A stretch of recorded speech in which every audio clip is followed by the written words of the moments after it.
Hey there. Subscribe to my channel. And also press this bell icon. Coba masuk ke sebuah poin, kita lihat bagaimana prosesi penulisan kesepakatan Hudaybiyah.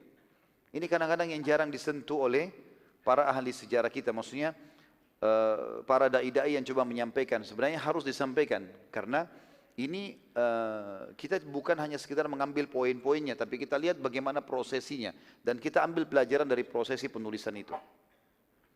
Ada beberapa kejadian waktu itu, Nabi SAW waktu Suhail datang, memanggil Ali bin Abi Thalib radhiyallahu anhu untuk menulis kesepakatan. Seraya bersabda, tulislah wahai Ali, Bismillahirrahmanirrahim, dengan menyebut nama Allah yang Maha Pengasih lagi Maha Penyayang. Suhail menolak, dia bilang, kami tidak setuju, karena kami tidak mengenal siapa itu Ar-Rahman. Mereka tidak tahu kalau Ar-Rahman itu namanya Allah. Makanya waktu Nabi SAW sering bilang Bismillahirrahmanirrahim, mereka bilang Muhammad diajar oleh seorang dukun yang bernama Ar-Rahman. Karena mereka nggak ngerti. Gitu. Lalu kata Nabi SAW, apa yang kau ingin kami tulis? Dia bilang, tulis Bismikallahumma, dengan namamu ya Allah. Sama aja gitu. Tapi seperti itulah. Dan ini Allah ceritakan, orang Quraisy tidak kenal nama Ar-Rahman. Dalam surah Al-Furqan, surah nomor 25 ayat 60, Allah ceritakan, A'udzubillahi minasyaitonirrajim, Al-Furqan 25 ayat 60, Wa idza qila lahum usjudu lirrahmani qalu wa marrahmanu anasjudu lima ta'muruna wa zadahum nufura. Apabila dikatakan kepada mereka, hai Muhammad, kalau kau berkata pada orang Quraisy, sujudlah kalian semua kepada Zat yang Maha Penyayang. Maka mereka berkata, siapa yang Maha Penyayang itu? Siapa itu Ar-Rahman?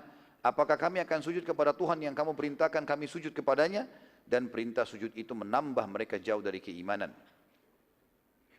Jadi kita bisa bayangkan teman-teman, bagaimana panasnya suasana penulisan kesepakatan Hudaybiyah ini. Di sini muslimin sudah ambil baiat, siap mati. Di sini pasukan Quraisy. Jumlah sini hampir 1.400, sini 3.000 orang. Di perbatasan wilayah haram. Ini dua-dua sedikit pemicu bisa perang, gitu kan? Kemudian tambah lagi Suhail, baru pertama kesepakatan sudah nolak-nolak nih. Lebih jauh dari itu teman-teman. Nabi SAW berkata kepada Ali, hapus wahai Ali. Hapus itu Bismillahirrahmanirrahim, hapus, ganti saja Bismikallahumma. Kata Ali, aku tidak mampu menghapusnya wahai utusan Allah. Bagaimana aku mau hapus Ar-Rahman Ar-Rahim, namanya Allah, gitu kan? Gak mungkin. Kata Nabi SAW, mana tulisanmu? Dilihat di kulit, gitu kan? Diperlihatkan. Lalu Nabi SAW menghapus sendiri. Ini saking cintanya Nabi SAW dengan perdamaian. Ya. Maka Nabi SAW mengatakan, lanjutkan. Ini yang disepakati antara Muhammad utusan Allah dengan Suhail bin Amr. Suhail tolak lagi. Demi Allah kami tidak pernah mengakui kau sebagai utusan Allah. Gitu kan? Maka aku tidak akan, kalau aku akui kau sebagai utusan Allah, aku tidak akan memerangimu. Maka cukup namamu dan nama ayahmu saja, hai Muhammad. Kata Suhail, ini di tengah-tengah muslimin. Di dekatnya Nabi ada Umar.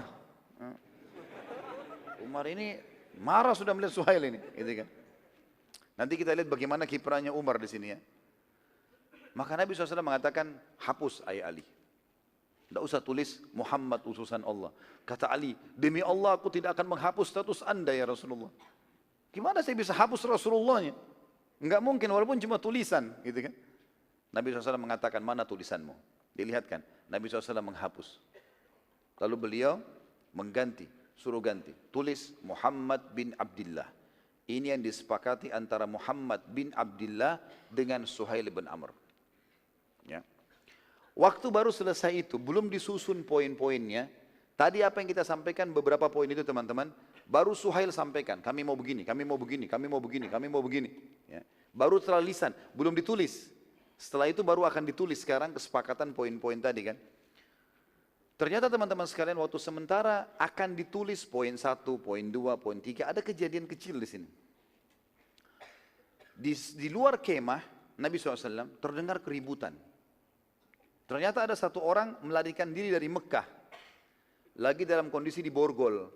Namanya Abu Jandal bin Suhail bin Amr. Siapa orang ini?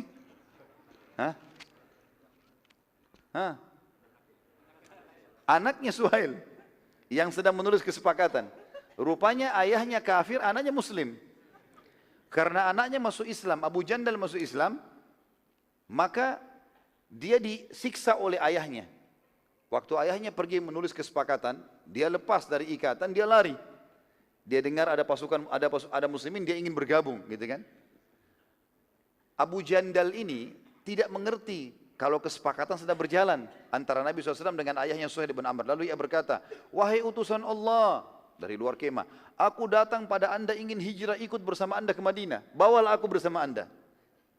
Suhail berkata, wahai Muhammad, kesepakatan antara aku dengan engkau sudah jelas. Salah satu poinnya apa? Kalau orang Mekah keluar mau ke Madinah, diapakan? Kembalikan ke Mekah. Umar di sebelahnya Nabi sudah nggak tahan. Ya Rasulullah, kesepakatan belum ditulis. Nggak ada urusannya. Nggak boleh patuh dulu sama si kafir nih, gitu kan. Kata Suhail, bukankah kata-kata sudah cukup, hai Muhammad? Gitu kan.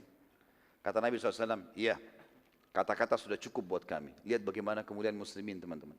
Sudah mengucap, selesai. Walaupun belum ditulis. Ya. Ada orang kadang-kadang kalau, mana buktinya, tidak ada tulisannya. Padahal dia sudah ucap sebenarnya. Utang sama orang atau apa saja, enggak boleh. Orang beriman tahu ada tanggung jawabnya hari kiamat.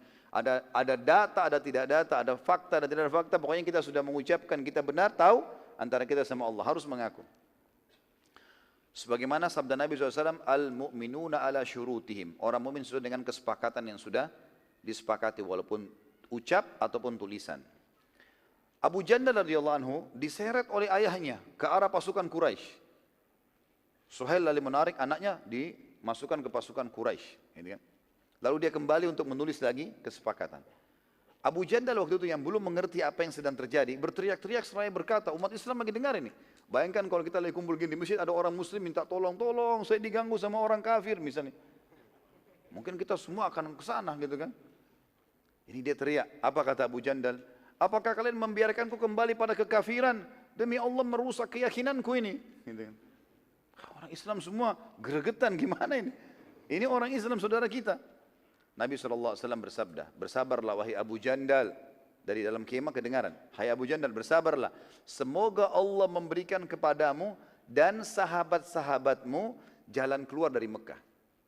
Ternyata ini ada rahasianya, nanti kita bahas ya. Nanti Abu Jandal ini berhasil. Dengan doa Nabi SAW, Allah memudahkan dia nanti selamat dari Mekah. Para sahabat banyak menangis waktu itu. Melihat kejadian tersebut. Karena bagaimana bisa seorang muslim minta tolong di hadapan mereka. Dan mereka tidak bisa membantunya. Melihat kejadian tersebut, Umar bin Khattab segera menghampiri Abu Jandal. Ya. Lalu dia ambil pedang. Umar bin Khattab ambil pedang. Kan Suhail lagi seret anaknya nih. Kata Umar, hai Abu Jandal. Dengan suara keras, didengar oleh semua orang. Sungguh darahnya orang musyrik, najis, dan tidak ada bedanya dengan darah anjing. Ya. Lalu Umar mengarahkan pedangnya ke Abu Jandal. Kata Umar apa? Aku ingin Abu Jandal mengambil pedang itu dan membunuh ayahnya. Gitu kan. Karena aku tidak bisa melakukannya. Aku sudah masuk dalam kesepakatan. Abu Jandal belum mengerti kesepakatan. Dia boleh melakukan. Gitu kan. Tapi rupanya Abu Jandal tidak paham itu. Abu Jandal tidak memahami apa yang Umar bin Khattab inginkan. Tapi dia cuma bilang, darah orang musyrik najis. Lebih kotor daripada darahnya anjing. Ini kata Umar bin Khattab. Lalu dia arahkan pedang ke Abu Jandal. Supaya diambil. Tusuk nih orang. Umar waktu itu tidak bisa membunuh Suhail. Karena ia masuk dalam kesepakatan. Sementara Abu Jandal tidak masuk dalam kesepakatan. Karena belum tahu. Dan bukan masuk dalam muslimin yang sedang bersepakat. Dia orang Mekah. Setelah selesai penulisan kesepakatan, Quraisy menunggu kepulangan muslimin. Nabi SAW lalu bersabda kepada seluruh sahabat, pulanglah, bubar sekarang ini. Kaum muslimin waktu itu teman-teman, secara kejiwaan tertekan dengan poin-poin ini. Berat bagi mereka. Enggak boleh umrah kecuali tahun depan. Tahun depan pun cuma bisa 3 hari. Kan itu. Siapapun yang beriman dari masyarakat Mekah wajib dikembalikan. Siapapun yang keluar dari Islam, bukan cuma kalau dari Islam ya, siapapun penduduk Madinah yang datang ke Mekah bisa ditangkap, nggak boleh dikembalikan. Karena ini bahaya sekali. Dan seterusnya. Maka Umar radhiyallahu anhu segera mendatangi Nabi SAW dan berkata, wahai utusan Allah, mumpung masih Suhail belum tinggalkan nih tempat. Kesepakatan sudah ditulis. bukankah anda telah menjanjikan pada kami kalau kami akan memasuki Masjidil Haram dan tawaf di Ka'bah? Ternyata teman-teman ada satu hal di sini. Sebelum Nabi SAW mengajak sahabat umrah, beliau mengatakan, Allah telah menjamin kepadaku kalau kita akan masuk ke Mekah, tawaf di Ka'bah. Umar bilang, bukankah anda sudah menjamin itu ya Rasulullah? Kita akan masuk ke haram dan kita akan tawaf di Ka'bah. Kata Nabi SAW, benar hai Umar. Tapi apakah aku sempat mengatakan bahwasanya itu terjadi tahun ini? Enggak.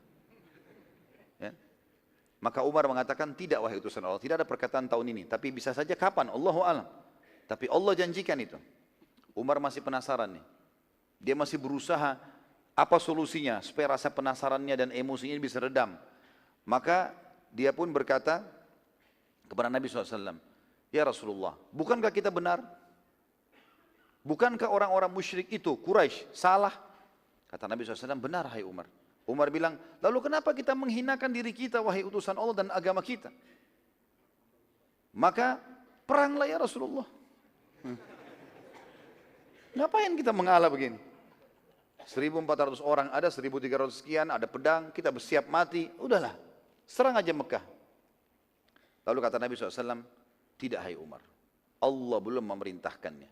Dan ketahuilah, Tuhanku selalu bersamaku hai Umar. Umar radhiyallahu anhu ini masih penasaran hatinya, dia tidak mau bantah Nabi SAW. Lalu dia datangnya Abu Bakar. Hai Abu Bakar, bukankah kita benar? Bukankah orang musyrik itu salah, sesat? Kata Abu Bakar, iya. Kata Umar, lalu kenapa kita hinakan diri kita begini dan agama kita? Perang saja. Kata Abu Bakar kalimat yang mulia. Perhatikan teman-teman sekalian, ini kebijakan yang luar biasa. Kata beliau, wahai Umar, ini adalah utusan Allah. Hati-hati. Di mana dia meletakkan telapak kakinya, ikuti saja. Jangan pernah bantah, karena beliau lebih faham. Jangan bantah Nabi SAW. Maka dengan perkataan tersebut, Umar mengatakan, iya, engkau telah benar. Redamlah emosinya dia. Bahwasanya ini adalah Rasulullah, jangan sampai saya salah nih melangkah. Lihat bagaimana para sahabat teman-teman tidak berani melangkahi keputusan baginda Nabi alaihissalam. Kalau kita sekarang jangan menambah-nambah ajarannya. Nabi SAW lalu kemudian membuka baju ihram beliau dan berkata, bukalah ihram kalian, syukurlah rambut kalian. Perlu kita paham satu hal teman-teman sekalian, dalam hukum syariat kita, kalau kita sedang umrah atau haji kemudian kita terhadang di tengah jalan, sudah terlanjur lewat mikot, tempat niat, dan sebelum masuk Mekah ada halangan.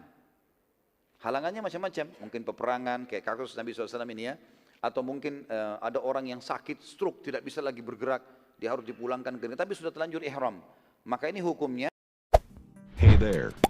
Subscribe to my channel. And also press this bell icon.